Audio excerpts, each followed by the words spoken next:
दोस्तों स्वागत है आपका रैपिडिक्स इंग्लिश स्पीकिंग कोर्स के इस वीडियो में। तो आज की इस वीडियो में हम जानेंगे कि फ्यूचर टेंस को किस तरीके से स्पोकन में यूज करते हैं। भविष्य काल की क्रिया को भी अंग्रेजी में मुख्य 4 भेदों में बांटा गया है।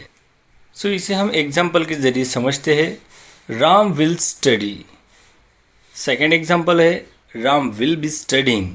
थर्ड एग्जाम्पल है Ram will have studied. And fourth example है Ram will have been studying since morning. वर्तमान काल, भूतकाल और भविष्य काल की तरह इन्हें क्रमशः मतलब future indefinite, future continuous, future perfect and future perfect continuous ऐसा कहा जाता है। राम विल स्टडी यह हमारा फ्यूचर इंडेफिनिट टेंस है। आज हम देखेंगे future indefinite tense. Future indefinite tense में हम विल और शाल का प्रयोग करते हैं।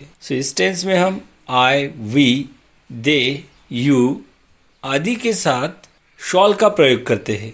मतलब प्लूरल प्रोनाउन के साथ या फिर प्लूरल नाउन के साथ हम शॉल का प्रयोग करते हैं।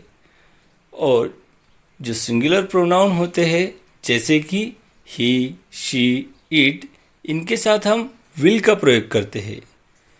और उसके बाद हम वर्ब के फर्स्ट फॉर्म का यूज करते हैं। ये महत्वपूर्ण बात है कि विल और शाल के साथ हम वर्ब के फर्स्ट फॉर्म का यूज करते हैं। इस तरह के सेंटेंस को फ्यूचर इंडेफिनिट टेंस में हम नेगेटिव करते समय विल और शाल के बाद नॉट का प्रयोग करते हैं। दोस्तों यहाँ पे जो हमने एग्जाम्पल लिया है राम विल स्टडी, इसका मतलब होता है राम पढ़ेगा। राम पढ़ेगा। इसी तरीके से हम और कुछ सेंटेंस इस टेंस से बना सकते हैं, जैसे कि मैं खेलूँगा, आई विल प्ले, मैं देखूँगा, आई विल सी, या फिर आई विल लुक। आप अपने सिचुएशन के हिसाब से इसे इस्तेमाल कर सकते हो। मैं खाऊँगा, आई विल ईट, मैं पीऊँगा, आई विल ड्रिंक। तो इस तरीके के सेंटेंस को हम नेगेटिव बनाते समय विल और शॉल के बाद नॉट का प्रयोग करते हैं। बट अभी मैंने कुछ सेंटेंसेस बोले उसमें आई के साथ मैंने विल का प्रयोग किया है। ज़्यादातर अभी मॉडर्न स्पोकन में आई के साथ तथा किसी भी प्रोनाउन के साथ या फिर नाउन के साथ विल का ही प्रयोग बोलचाल में किया जाता है। ये बात हमें ध्यान में रखनी है, क्लियरली ध्यान में रखनी है। इस तरह के सेंटेंस को हम नेगेटिव बनाते समय विल और शॉल के बाद नॉट का ऐड करते हैं। जैसे कि राम विल स्टडी का हो जाएगा Ram will not study. Ram will play का हो जाएगा Ram will not play.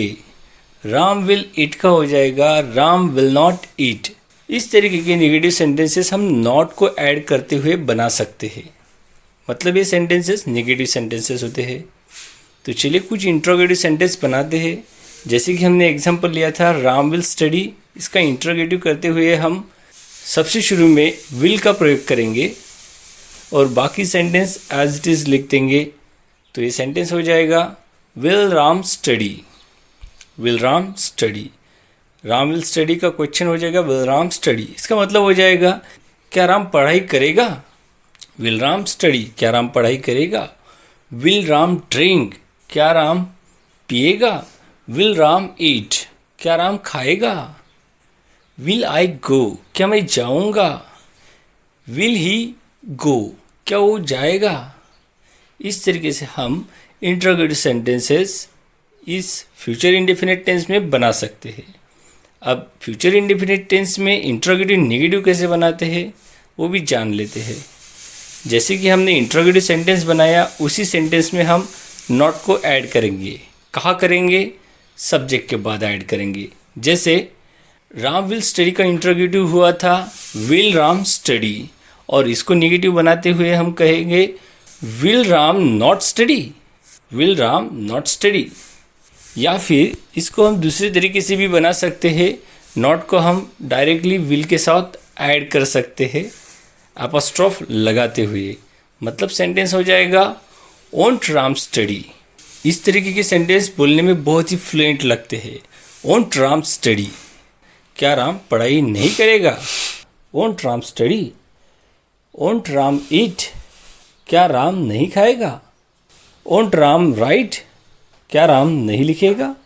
ओंट Ram drink, क्या राम नहीं पिएगा? आई होप आपको पता चल गया होगा कि फ्यूचर इंडेफिनिट टेंस में अफर्मेटिव नेगेटिव और इंट्रोगेटिव नेगेटिव सेंटेंसेस हम किस तरीके से बनाते हैं। सो अगले लेसन में हम इसी टेंस के ऊपर कुछ कन्वर्सेशन जानेंगे, जिससे हमें हेल्प मिलेगी कि हम किस तरीके से स्पोकन में इस टेंस को यूज़ कर सकते हैं। तब तक के लिए जय हिंद, वंदे मातरम।